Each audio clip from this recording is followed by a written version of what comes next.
बिस्मिल्लाहिर्रहमानिर्रहीम 9288 के साथ मैं हूं शाहिद रिंद। नाजरीन, हुकूमत को एक बहरान का सामना है और अगर बहरान का नाम लें तो बहरान का नाम है पाकिस्तान तहरीक इंसाफ। लेकिन अगर पाकिस्तान तहरीक इंसाफ का नाम लेते हैं तो पाकिस्तान तहरीक इंसाफ को भी अंदरूनी बहरान का सामना है। हुकूमत जिस बहरान का सामना कर रही है उसका नाम तो पाकिस्तान तहरीक इंसाफ हमने आपको बताया, क्योंकि अब तक पाकिस्तान तहरीक इंसाफ संभल नहीं पा रही, हुकूमत उसे कंट्रोल नहीं कर पा रही। बावजूद इसके कि सानिया नौ मई के जो केसेस हैं उनमें गुजरांवाला में इंसदाद दहशतगर्दी की अदालत ने 5-5 साल के 51 मुलजमान को सजाएं दे दी हैं और ये इब्तदा हो चुकी है सजाओं की जो होनी थी। लेकिन हुकूमत को जिस बहरान का सामना उसे तो छोड़ दें, पाकिस्तान तहरीक इंसाफ को इंटरनल भी क्राइसिस का सामना है और वो क्राइसिस है लीडरशिप का। कौन लीड करेगा, कौन जो बात कर रहा है वो चेयरमैन की ज़ुबान की बात कर रहा है और कौन अपनी ख्वाहिशात की बात कर रहा है। अब ये बातें ज़ुबान ज़दे आम हो रही हैं। पीटीआई की कोर कमेटी में होने वाले झगड़ों को छोड़ें, शेर अफजल मरवत के बयानात, अब असद कैसर भी ये बोल चुके हैं कि अली अमीन गंडापुर को जो है वो मज़ाहमत करनी होगी। वो ज़रा खुश नज़र नहीं आते अली अमीन गंडापुर की जो हालिया मुलाकातें हैं, चाहे वो प्राइम मिनिस्टर से हों या वज़ीर दाखिला से हों। तो पीटीआई के अंदर क्या चल रहा है? ऑन अब्बास बपी हमारे साथ हैं, सेनेटर हैं। ऑन हुकूमत को तो आप लोगों के चैलेंज का सामना है, लेकिन आप लोगों को भी इंटरनली चैलेंज का सामना है। तो ये चैलेंज कितना बड़ा है या आपको नॉर्मल लगता है? मेरे ख्याल ये कोई इतना बड़ा इशू नहीं है। बाकी पॉलिटिकल जमातों पे भी इस तरह के इश्यूज रहे हैं। अगर आप पिछले 1-1.5 साल से उठा के देख लें तो मिफ्ता इस्माइल साहब की स्टेटमेंट है, शाहिद खाकान अब्बासी साहब की स्टेटमेंट है, मुर्तजा जावेद अब्बासी, मोहम्मद जुबैर साहब, इन तमाम की स्टेटमेंट्स अपनी लीडरशिप के खिलाफ है, लेकिन वो शायद मीडिया का स्कूप नहीं बन पाती। पाकिस्तान तहरीक इंसाफ की अगर छोटी सी स्टेटमेंट, और वो भी एक करेक्शनल स्टेटमेंट होती है, वो उसको उठा के इतनी बड़ी खबर बनाया जाता है। अब जो असद कैसर साहब ने कहा अपनी जगह वो ठीक है कि इस वक्त पार्टी में मज़ाहमती सियासत के हवाले से एक यकीनन एक हॉकिश बिहेवियर है। मैं पर्सनली इस चीज का ख्वाहिशमंद हूं कि हमें मज़ाहमत करनी चाहिए। मैं मफाहमत के हक में इसलिए नहीं हूं कि जो एक हाउस ऑफ कार्ड्स इस वक्त क्रिएट किया जा रहा है इस्लामाबाद में या पूरे पाकिस्तान में, ये तो मतलब चोरी की मैंडेट शुदा हुकूमत को तो लंबा 5-10 साल चलाना चाह रहे हैं। तो मैं समझता हूं ऐसी सियासत को अगर आपने किसी तौर पर जाके एंड करना है, आपको सड़क पर मज़ाहमत करनी पड़ेगी। मफाहमत की बात, अली अमीन गंडापुर एक केपीके का सीएम है, अभी उसके अपने इश्यूज हैं, उसकी गवर्नेंस के इश्यूज हैं। उसको आईजी पोस्ट करना है, उसको चीफ सेक्रेटरी केपी पोस्ट करना है, उसको अपने फंड्स लेने, उसके सूबे के लोगों को तनख्वाहें देनी है, उससे अपना वर्कआउट करना है। सो गवर्नेंस अपने हिसाब से चलेगी, पॉलिटिकल पार्टी के अपने स्टांस है। सो मेरे ख्याल में इन दोनों को अलग लाया जाए। अब कोर कमेटी में क्या होता है, कोर कमेटियों की आप पीपल्स पार्टी की कोर कमेटी देख लें तो वहां इससे ज्यादा शायद मतलब लोगों के खिलाफात होंगे। मुझे खुशी है हमारी कोर कमेटी में एक आर्गूमेंट का डिफरेंस ऑफ आर्गूमेंट है, डिफरेंस ऑफ ओपिनियन है, लोग एक दूसरे को रिस्पेक्ट देते हैं, अपनी ओपिनियंस है। At the end of the day वो खान साहब के पास अप्रूवल के लिए जाती है, वो उसके ऊपर एंडोर्समेंट कर देते हैं। सो जिस तरीके से हमारी पीटीआई पिछले 1-1.5 खास तौर पे 5 अगस्त के बाद, जिस दिन से खान साहब अरेस्ट हुए हैं, अब तक 8 फरवरी का इलेक्शन हमने लड़ा। इस चीज के बावजूद हमारे पास बल्ला नहीं था। हम डिफरेंट निशाना आते हैं, हमारी सोशल मीडिया की टीम ने जिस तरह एक्टिवली रोल प्ले किया, हमारी लीडरशिप ने लोगों को बस जिस तरह लोगों को अवेयर कराया, I mean we stood as a political जमात एंड हैप्पी कि पूरी दुनिया में शायद इस तरह की जमात की आपको मिसाल नहीं मिलेगी जिस तरह पीटीआई है। I mean not in national level, international level, एक ऐसा जमात जिसका लीडर जेल में हो और जिसके साथ एक्सेस ना हो, उसके बावजूद हमने नेशनल लेवल का इलेक्शन लड़ा एंड वी वन इट, हम जीते हैं। माने ना माने अलग बात है। सो छोटी मोटी ओपिनियंस का कहीं डिफरेंस आना, ये तो एक जनरल इतनी तो जमहूरियत में आजादी होनी चाहिए। सपोज बिल्कुल ठीक हो गया, आपका पॉइंट अपनी जगह पे ठीक है, लेकिन चूंकि ऑन हम बात कर रहे हैं पीटीआई की पॉलिटिक्स की, देखें सियासी तौर पर जो भी आपने बहुत अच्छी बात कही कि ये रियलाइजेशन करनी होगी कि मज़ाहमत ठीक है, पॉलिटिकल पार्टी मज़ाहमत कर ले। अली अमीन गंडापुर सिर्फ पीटीआई के लीडर नहीं है, वो सूबा खैबर पख्तूनख्वा के चीफ मिनिस्टर भी हैं, उन्होंने वहां के लोगों को डिलीवर करना है। लेकिन ये मैसेज आप लोग दे नहीं पा रहे नीचे अपने वर्कर को, नीचे आपकी लीडरशिप भी एक्सेप्ट नहीं कर रही, वर्कर भी एक्सेप्ट नहीं कर रहा।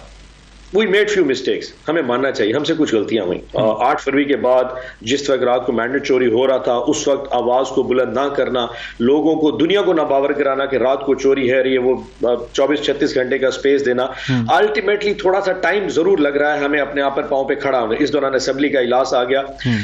अब असेंबली में जब आप प्रोटेस्ट करते हैं, चाहे वो पंजाब असेंबली हो, चाहे इस वक्त आपकी नेशनल असेंबली हो, अब जब सेनेट में प्रोटेस्ट करें तो उसकी अपनी कॉनोटेशंस तो होती हैं, लेकिन अल्टीमेटली मुझे जो नजर आ रहा है, हमने पहले ये सोचा था कि हम शायद इसको वहां पे पुश करेंगे और इससे लोगों को एहसास हो जाएगा कि they are going on the wrong way और ये गवर्नमेंट शायद मान जाएगी, लेकिन ये मेरे ख्याल उस तरह मानने वाले नहीं है। अब जिस तरीके से खेल रहे हैं, आप ये देखें, 4 गवर्नमेंट्स तकसीम कर दी, 4 सीएम्स लगा दिए, स्पीकर डिप्टी स्पीकर तुम्हारा, चेयरमैन सेनेट डिप्टी चेयरमैन हमारा, एवरीथिंग इज डिवाइडेड इन अ वे कि हर बंदा एक बंदर बांट में हिस्सा बांटता जा रहा है, वहां से लग रहा है कि शायद अब असेंबली तक बात नहीं रहेगी। सो हमें भी इस चीज को रियलाइज करते हो, या एज पीटीआई को रियलाइज करते हो कि ये लोग असेंबलीज की हद तक हमारी रेजिस्टेंस को अब ये बर्दाश्त कर जाएंगे, और अल्टीमेटली अब कारकुनों तक जाते हुए हमें भी थोड़ा टाइम लगा। कारकुनों में प्रेशर है, और आपने एक्सेप्ट किया कि हमसे कुछ गलतियां हुई हैं। सेम इसी तरीके से अगर पाकिस्तान तहरीक इंसाफ अपने गुज़िश्ता 2-2.5 साल के जो पॉलिटिकल बिहेवियर्स हैं उन पर नजर डाले, अदम एतमाद के बाद से लेकर अगले इलेक्शन तक, अगर सियासी तौर पर गलतियां ना की होती, सियासी इत्तेहादी बनाए होते, तो आज हो सकता है आपको इस सूरत-ए-हाल का ही सामना ना होता जो आज आप कर रहे हैं। नहीं, मैं सर माजर के साथ मैं इससे एग्री नहीं करूंगा। आई पर्सनली बिलीव कि अगर पूरे 1.5 साल को ओवरऑल देखा जाए, छोटी मोटी गलती कोई हो जाए तो बड़ी बात है, जो मेजर डिसीजन से मैं सबको एंडोर्स करता हूं। अगर वो उस वक्त ये सारे फैसले ना करते तो शायद 8 फरवरी ना आता।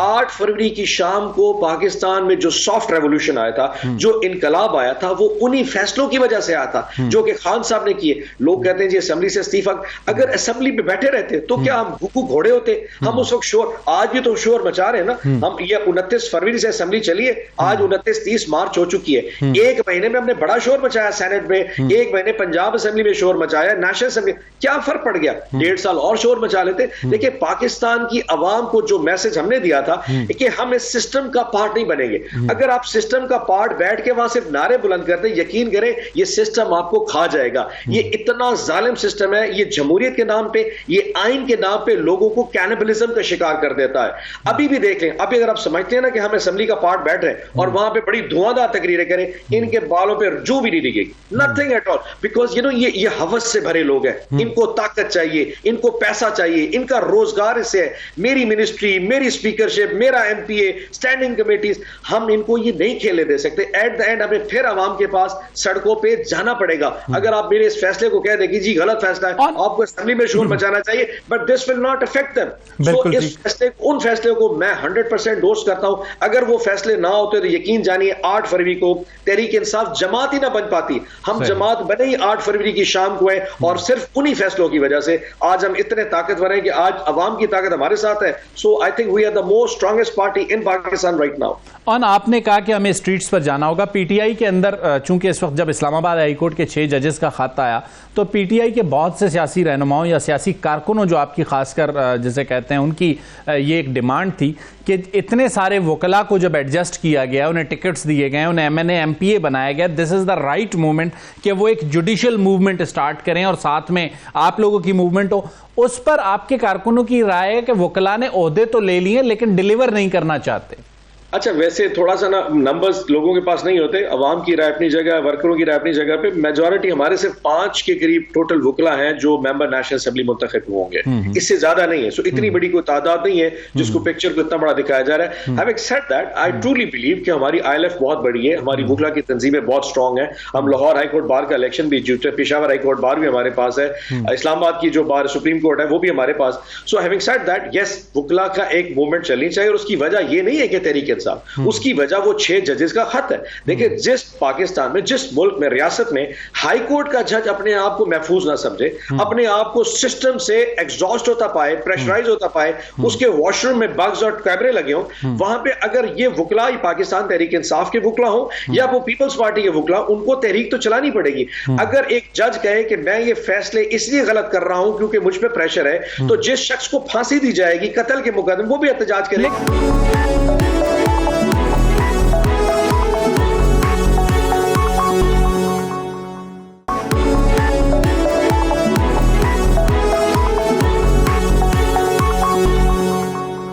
और एक काउंटर आर्ग्यूमेंट यह है कि इन जजेस ने जिन वाकयात का जिक्र किया वो 1 साल पुराने हैं, और एक काउंटर आर्ग्यूमेंट यह होता है कि इसकी एक पॉलिटिकल इंटेंट है जिसके बेनिफिशियरी आप हो सकते हैं।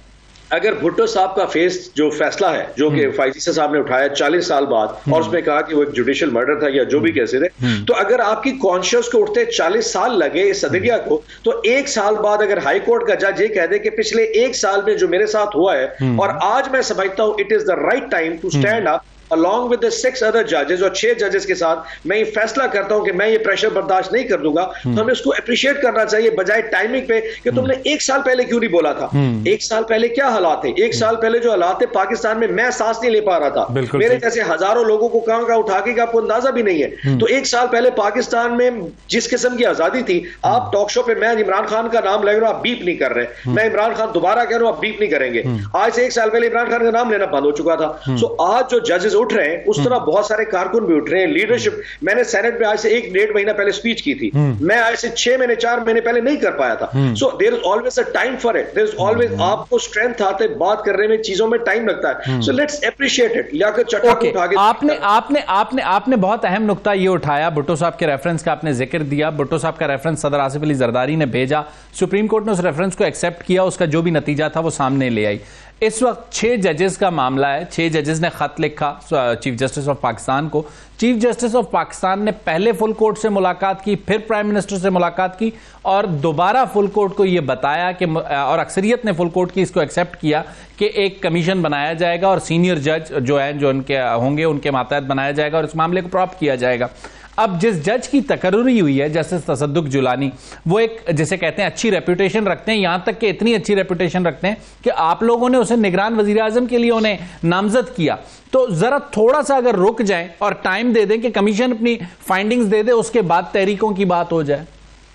मैं एक सवाल आपसे पूछ लेता हूं, पाकिस्तान में किसी कमीशन की आज तक कोई रिपोर्ट आई है? किसी इंक्वायरी कमीशन, कभी सकूत ढाका से शुरू कर लेते हैं, हमूद रहमान की कमीशन, उसकी रिपोर्ट उठा के दे ले कि पाकिस्तान से बांग्लादेश अलहदा क्यों हुआ था। आप और मुझे, मैं इतने पढ़े लिखे लोग हैं अपनी जगह, तो हम दुनिया पे बड़े सियाने लोग हैं, मुझे और आपको ही नहीं पता कि हमसे बांग्लादेश क्यों आजाद हुआ था। हमें किसी ने ये बताना नहीं है, क्योंकि बताने में बहुत चीजें खुल जाएंगी। सो पॉइंट रिमेन्स, 6 जजेस समझते हैं कि उनके साथ ज्यादती हुई है, उन पे प्रेशर है। उन्होंने खत लिखा to the chief justice of Pakistan, not to the prime minister of Pakistan, to the chief justice of Pakistan, कि हमें एग्जीक्यूटिव की तरफ से ये हम पे प्रेशर है, एजेंसीज का प्रेशर है, जिनका भी प्रेशर। उन्होंने उसका पूरा हाल हवाल पूरा लिख दिया उसमें उन्होंने, और चीफ इस्लामाबाद हाई कोर्ट को नहीं लिखा, क्योंकि वो समझते थे कि वो भी शायद बायस्ड हो सकते। उन्होंने चीफ जस्टिस ऑफ पाकिस्तान को लिखा। अब चीफ साहब को चाहिए था कि अपनी सरबराही में 4-5 जजेस, सीनियर जजेस देते और उसकी इंक्वायरी स्टार्ट कर लेते और उस पर एंड पे वर्डिक्ट देते, भाई तुम गलत हो या ठीक हो। उन्होंने क्या किया कि उन्होंने उस वक्त चीफ प्राइम मिनिस्टर पाकिस्तान को बुला लिया।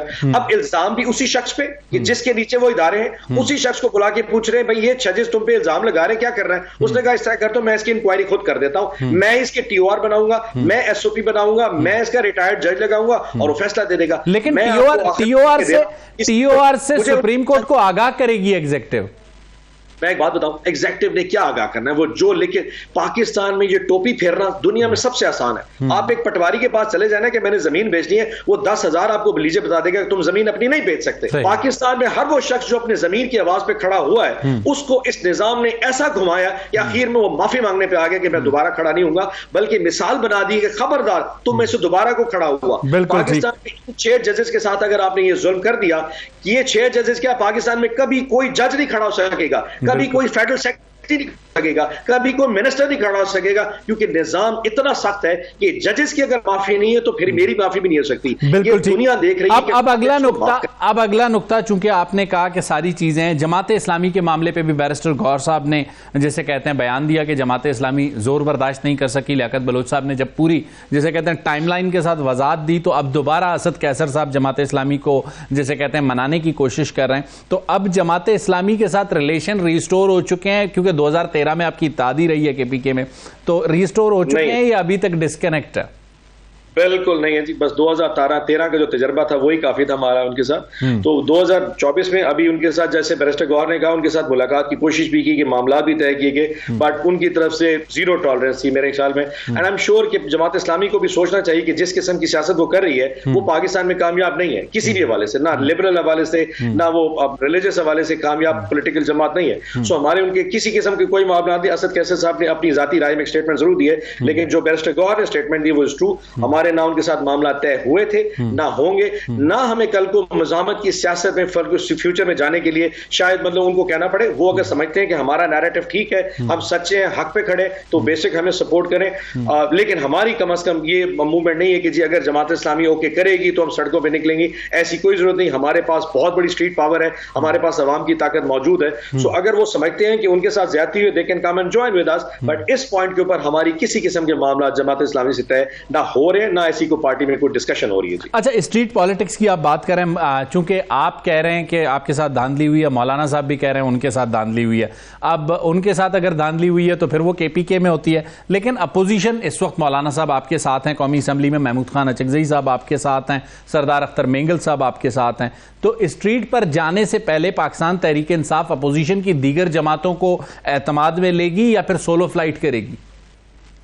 नहीं, देखिए जी, याद रखिएगा जब मज़ामत की सियासत आती है सड़कों के ऊपर तो ऑटोमेटिकली किसी को खुद लेना पड़ता है, इसमें तो कोई शक नहीं। मतलब लीड, अगर आपको याद हो हमारे खिलाफ जब उस वक्त पहले साल में गवर्नमेंट के खिलाफ आए तो मौलाना साहब सबसे पहले उठे थे और फिर बाकी जमातें सिर्फ कंटेनर पे चढ़ने के लिए आ गई थी। तो इशू क्या है, लीड तो हमें खुद करना पड़ेगा अपनी ताकत के बलबूते पे। स्ट्रीट पावर भी हमारी होगी, लोग भी हमारे होंगे, अवाम भी हमारे, कारकुन भी और प्लेटफॉर्म्स भी हमारे होंगे, नो डाउट। लेकिन एज ए पोलिटिकल जमात मतलब हमने भी सीखा है कि हमें दूसरी जमातों को रीच आउट करना पड़ेगा। और आई एम श्योर इस वक्त लीडरशिप जो है, इन तमाम जिन लीडरशिप का आपने नाम लिया, चाहे मौलाना साहब हैं, चाहे अचकजई साहब हैं, they are going to reach out to them because you know उसकी अपनी सिंबॉलिक वैल्यू जरूर होती है, चाहे उनके पास उतनी पावर हो या ना हो। लेकिन अब जब मौलाना साहब के पास एक बहुत बड़ी स्ट्रीट पावर है, आई एम श्योर कि हमें उनको रीच आउट करना चाहिए और हम करेंगे भी सही। अगर वो समझते हैं कि हमारा कॉज सच्चा है तो they will join us. Obviously इसकी स्ट्रेंथ जरूर आएगी, लेकिन ये डिसीजन अल्टीमेटली पीटीआई को खुद करना पड़ेगा कि हम जा रहे हैं। जब हम फैसला कर लेंगे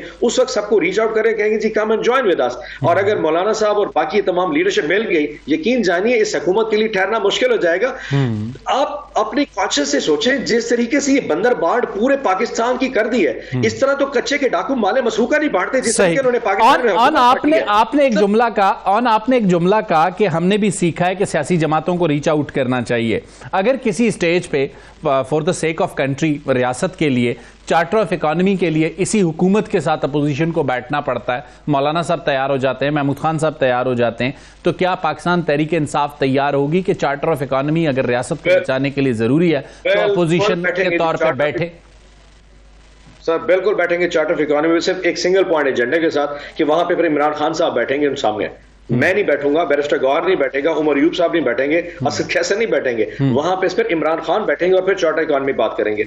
आप अगर उसके खिलाफ 180 केस बना के उनको अडियाला में डाल दें और निकाह जैसे केस में उसको 7 साल और बुशरा अब्बा को 7 साल की सजा सुनाएंगे, तो मैं कौन से चार्टर ऑफ इकोनॉमी की बात करूंगा? पाकिस्तान में चार्टर ऑफ इकोनॉमी से पहले पॉलिटिकल स्टेबिलिटी चाहिए। अगर सियासी यहां पे स्टेबिलिटी नहीं होगी और इमरान खान जैसी बड़ी जमात का लीडर वहां ना बैठा हो, तो कौन सी चार्टर ऑफ इकोनॉमी? देखिए दुनिया आपको किस एंगल से देखती है। वो देखती है कि पाकिस्तान में एक ऐसा निजाम है जिसको 2-3 साल में ऑटोमेटिक स्विच ऑफ कर देते हैं और फिर स्विच ऑन कर देते हैं। तो इस स्विच ऑफ और स्विच ऑन को दुनिया नहीं मान सकती। लेकिन एक सवाल है ना, एक सवाल है। आपने कहा कि इमरान खान साहब जब वहां बैठेंगे तो चार्टर ऑफ इकोनॉमी की बात होगी, और ये आपका एक हद तक मुतालबा दुरुस्त है क्योंकि वो आपके लीडर हैं, आप समझते हैं कि उनको बैठना चाहिए। लेकिन जहां इकोनॉमी और रियासत के लिए आप समझते हैं कि उन्हें बैठना चाहिए, वो बैठेंगे।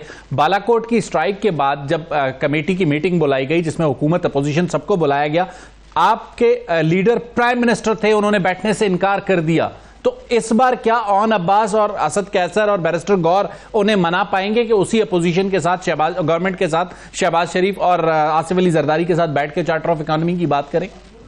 मैं कर्ज करूं, जब हमारी 3 साल की हुकूमत थी ना, उसमें यकीनन बहुत सारे इश्यूज है जिसपे हम शायद इतने ज्यादा पावरफुल नहीं थे और हमारी जो मामला थे वो दूसरे हिसाब से उसको ना पोर्ट्रे किया जा रहा था। सो ये कहना कि हमने वहां पे क्या गलती, पॉलिटिकल जमातें या जब पहली दफा गवर्नमेंट में आते कहीं ना कहीं चीजें आपसे ऊपर नीचे होती हैं। अगर आपको याद हो, जब खान साहब पहली दफा स्पीच करने के लिए कौमी असेंबली में आए थे तो किसी ने उनको तकरीर नहीं करने दी थी और हम लेजिटिमेटली जीत के आए हुए थे। ये कोई हमें कोई चोरी की हुकूमत नहीं दी गई थी। सो एक स्टांस उस वक्त नेशनल असेंबली में था कि खान साहब जब भी असेंबली में आते थे इन लोगों की तरफ से एक ऐसी शोर होगा किया जाता था कि मतलब वो मतलब समझते थे कि शायद हमको बहुत बड़ा जुल्म करने जा रहे हैं। सो जो बालाकोट का मामला था उस वक्त भी खान साहब के हवाले से इनकी बहुत सारी स्टेटमेंट्स थी, जिसमें बिलावल भुट्टो जरदारी की, जिसमें शहबाज शरीफ की कि जी इमरान खान साहब के साथ हम नहीं बैठेंगे, ये जो अगर आए वो एक ऑन आपका बहुत बहुत शुक्रिया, आपने अपना कीमती वक्त दिया और सवालों का जवाब दिया। नाज़रीन, ऑन से जरा बात की हमने पीटीआई के बहरान के हवाले से, पीटीआई कितना बड़ा बहरान है हुकूमत के लिए, जरा बात करेंगे हुकूमत के चैलेंजेस और हुकूमत के इकदाम के आने वाले दिनों में दाखिली और खारजी फ्रंट्स पर क्या है। इसके लिए हमारे साथ होंगे सीनियर तजिया निगार, उनसे बात करेंगे ब्रेक के बाद।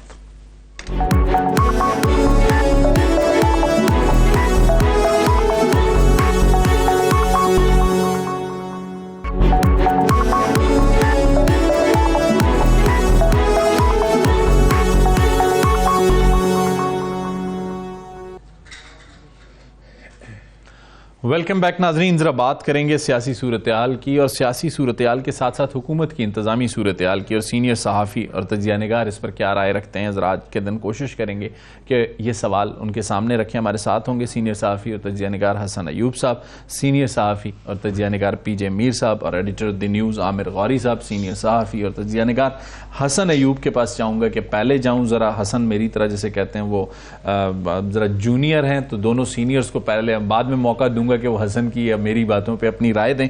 हसन, आप उन लोगों में हैं जिनका तासुर ट्विटर पे ये लगता है कि कंपनी यही चलेगी, लेकिन बहुत से लोग कहते हैं इस तरह नहीं चलेगी। देखिए, ये तो अल्लाह बेहतर जानता है कि क्या होगा, लेकिन बज़ाहिर जो हालात हैं वो कोई इतने जो खराब नहीं है। हुकूमत अभी उसका जो वो वजूद में आई है। और देखिए, बात यह है कि पीपल्स पार्टी की और मुस्लिम लीग नवाज के जो इंटरेस्ट है वो कपल्ड है। जब तक इनके इंटरेस्ट कपल्ड हैं तो वफाकी हुकूमत मजबूत और मुस्तहकम रहेगी।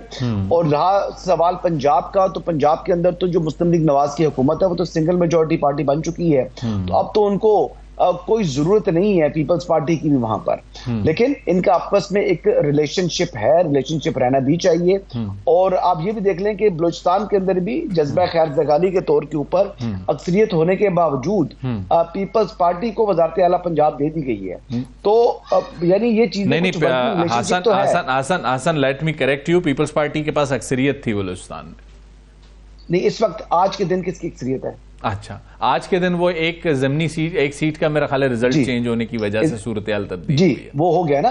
बट इवन देन लेकिन एक अच्छा ताल्लुक है ना, एक अच्छा वर्किंग रिलेशन है जो कि खुशाइंद है। ठीक हो गया। जो हुकूमत तो मुस्लिम लीग नवाज की भी है, वो जो बलूचिस्तान हुकूमत है उसमें मुस्लिम लीग नवाज भी ट्रेजरी बेंचेस पर बैठी हुई है ना। इसी तरह वफाक के अंदर भी पीपल्स पार्टी ट्रेजरी बेंचेस के ऊपर है। तो ये हुकूमत मुस्लिम लीग नवाज की भी है और पीपल्स पार्टी की भी है। तो मेरा तो ये मानना ये है, एक चीज। दूसरा, कुछ फैसले जो हालिया दिनों में प्राइम मिनिस्टर साहब ने लिए हैं और फिर वो अपने फैसलों को उन्होंने वापस लिया है, तो ये कोई अच्छा तासुर नहीं जा रहा।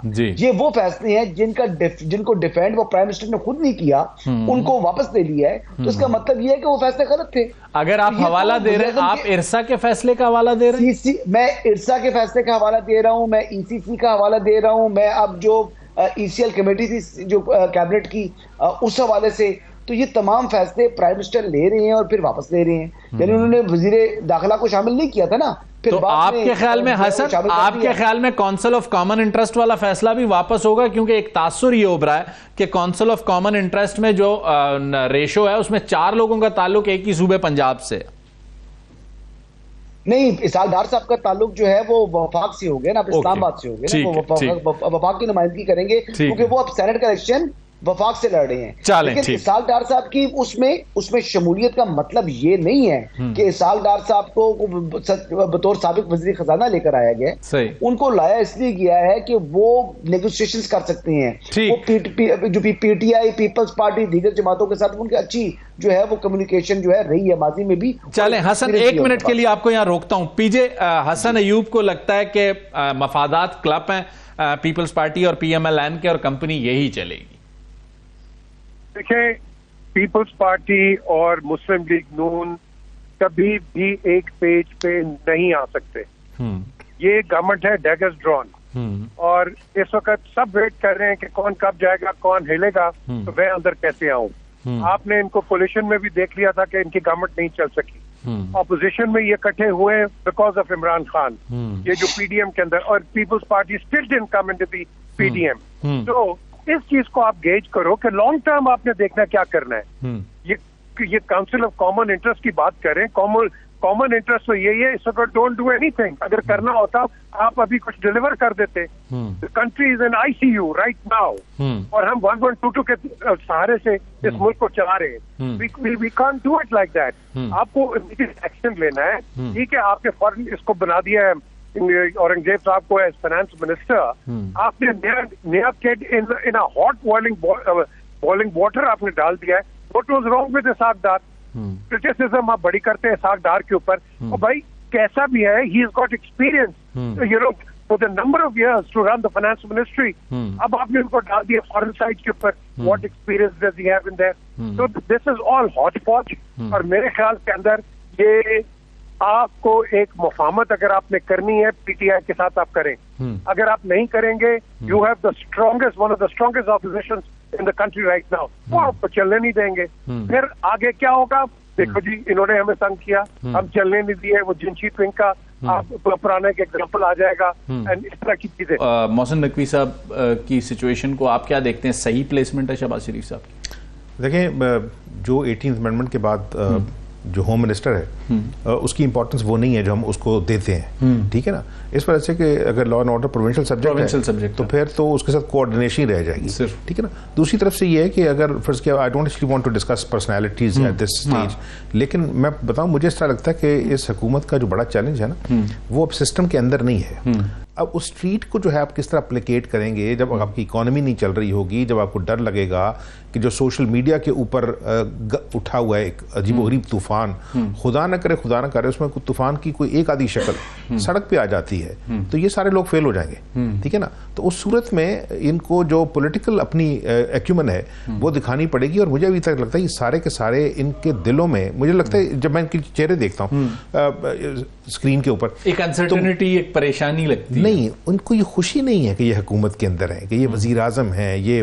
वजीर आला हैं, ये इस तरह लगता है कि नहीं, ये पता है कि जो कुछ को दिया गया है वो टास्क दिया गया है। ठीक है, इन्होंने ये अवाम की राय जीती नहीं है। तो वो जो शक व शुबा है ना, उसका होना, तो मेरा ये ख्याल है कि सारे लोग जो है ना, अगर ये मिल के काम करेंगे तो शायद ये हुकूमत जो है इसको, जिस तरह हसन भी कह रहे थे कि देखे ना, इससे स्ट्रॉन्ग बॉन्डिंग बनती नहीं है। ठीक है ना, क्योंकि दो पॉलिटिकल पार्टीज जो हैं उनको तो बहरहाल हुकूमत बनानी पड़ेगी। तो वो जो दूसरी पॉलिटिकल पार्टी है उसके साथ तो कोई बैठने को तैयार नहीं, बल्कि वो पॉलिटिकल पार्टी भी किसी के साथ बैठने को तैयार इसलिए नहीं है कि वो वहां भी लीडरशिप का फुकदान है ना। और वो मतलब केओस है उसकी जो ऊपर लीडरशिप है, कि कल तक के वो वकील जो पता नहीं उनको वो केसेस मिलते थे कि नहीं मिलते थे, अगर आप उनको प्रेजेंट कर रहे हो एज के ये तरीके इंसाफ के लीडर हैं, तो बड़ा मिसनॉमर सा लगता है। हंसी आती है कि यार ये कल तक तो इन लोगों को हमने कभी देखा नहीं था। तो मुझे इस तरह लगता है कि टू अर्ली ये 2-3 दौरे होने दें। मेरा ख्याल है कि शायद वजीर आजम भी चाइना जाएंगे, हो सकता है आर्मी चीफ भी चाइना जाए। जरा हसन को ऐड करता हूं। हसन, चूंकि हुकूमत संभालने के बाद अभी तक शहबाज शरीफ साहब ने कोई,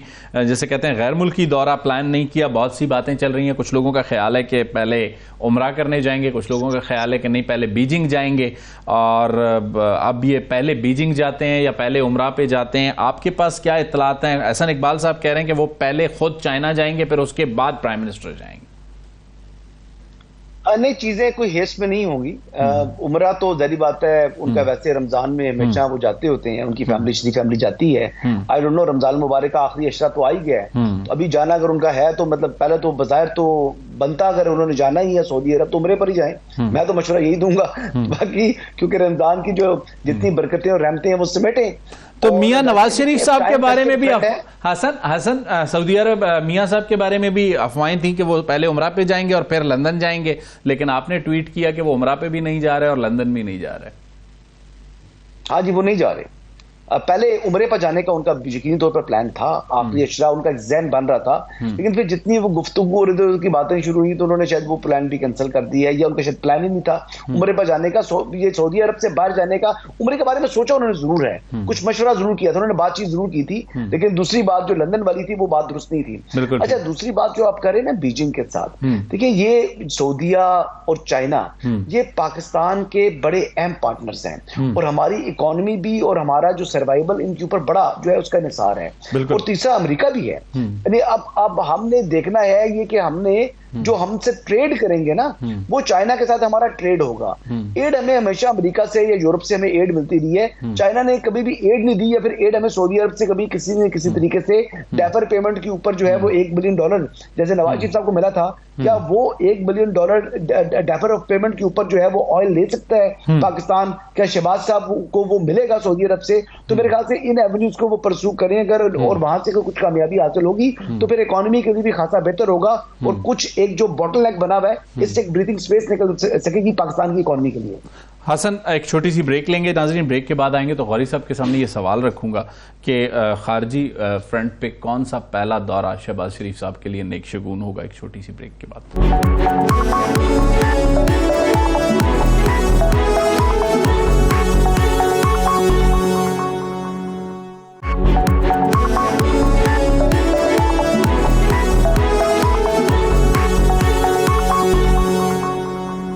वेलकम बैक नाज़रीन। ब्रेक पर जाने से पहले हमने आपसे कहा था कि हसन अयूब से राय लेके आमिर गौरी साहब की तरफ जाऊंगा, लेकिन पीजे मीर साहब हमारे साथ ही हैं, बीच में लाइन ड्रॉप हुई थी लेकिन दोबारा कनेक्ट हो गए।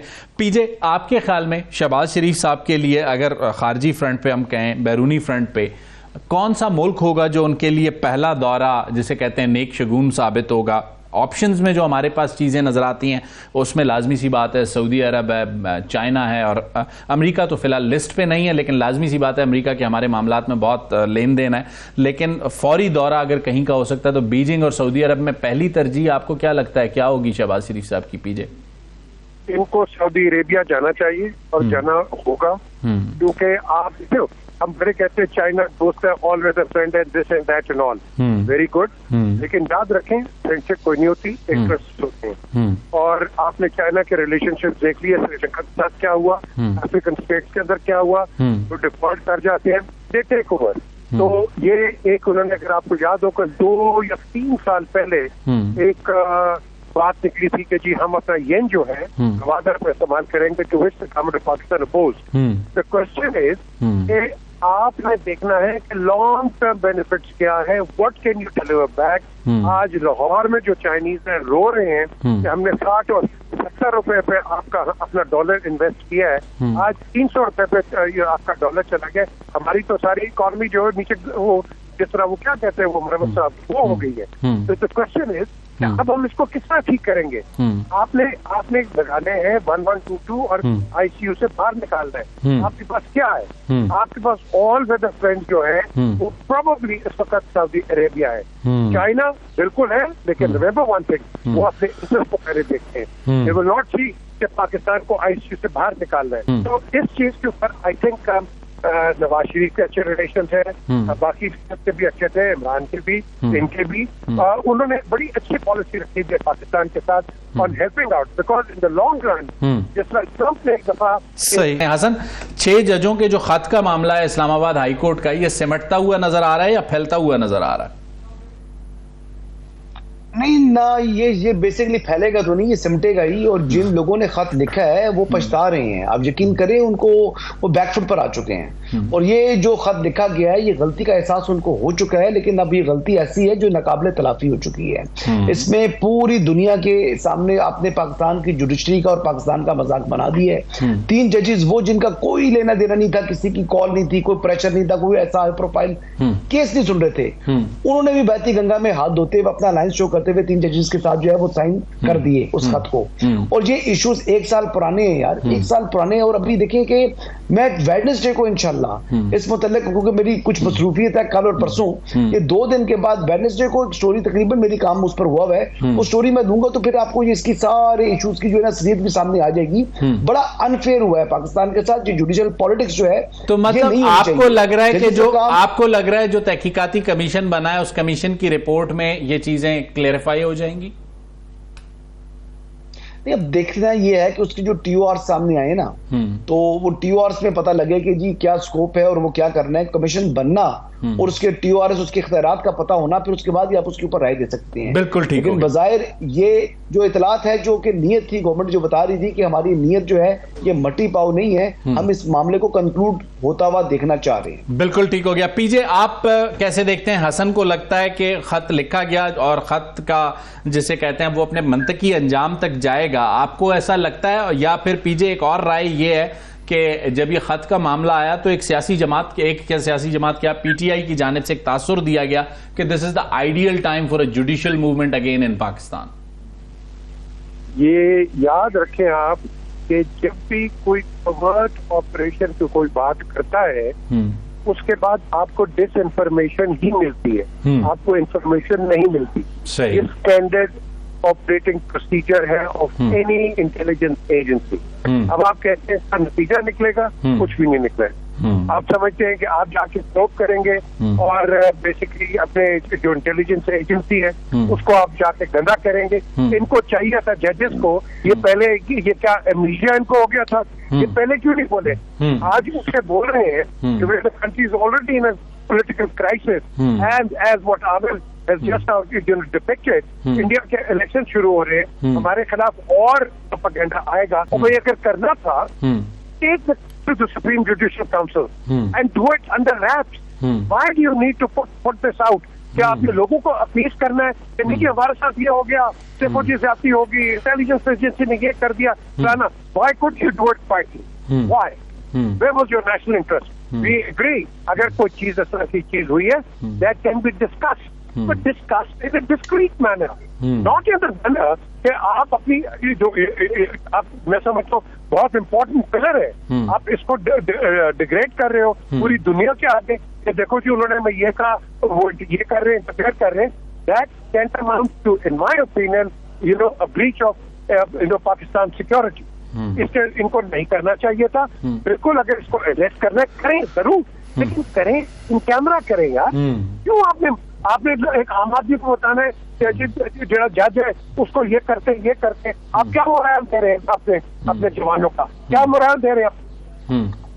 This should not have happened and if it has it should still, अभी भी मैं कहता हूँ डैमेज कंट्रोल करो और इन कैमरा जाके बैठ के बात करो। बिल्कुल ठीक, कोई चीज नहीं होती। And I think we made a mistake here and there. बिल्कुल ठीक। आमिर गौरी साहब, इस सारे खत का मामला पीजे और हसन की राय आपके सामने है, आपको लगता है कि सिमटता हुआ नजर आता है या फैलता हुआ नजर आता है? इसके असरात क्या हैं? पीजे ने बहुत इंपॉर्टेंट पॉइंट दिया है कि बिल्कुल आपके साथ अगर मसला था सुप्रीम जुडिशियल काउंसिल को रखते, इनके लिखते, इन कैमरा रखते और फिर जब फाइंडिंग्स आ जाती तो फिर कोई बात होती, उसे मीडिया को जारी करना, इंटेंशंस पे बहुत क्वेश्चन मार्क्स हैं इस चीज। शायद ये मल्टी लेयर्ड सा इशू है। देखें, एक तो पाकिस्तान के अंदर काफ़ी अरसे से जो प्रैक्टिशनर हैं इस वक्त पॉलिटिक्स के और पॉलिटिक्स के साथ जुड़े हुए बाकी जो डिपार्टमेंट्स हैं या इंस्टीट्यूशंस हैं, उन्हें इस चीज़ का एहसास नहीं है। गवर्नमेंट जो है वो हमेशा एक क्लोज्ड अफेयर होती है। आप रोज़ जाके प्रेस कॉन्फ्रेंसेस के अंदर जो है वो लोगों को नहीं बता रहे होते कि हमने आपको एतमाद में लेना है। आप एतमाद में अवाम को लेते हैं 5 साल के बाद जब वोट होता है। तो ये सारे लोग जो है ना रोज़ बैठे होते हैं, मतलब प्रेस कॉन्फ्रेंस करने के लिए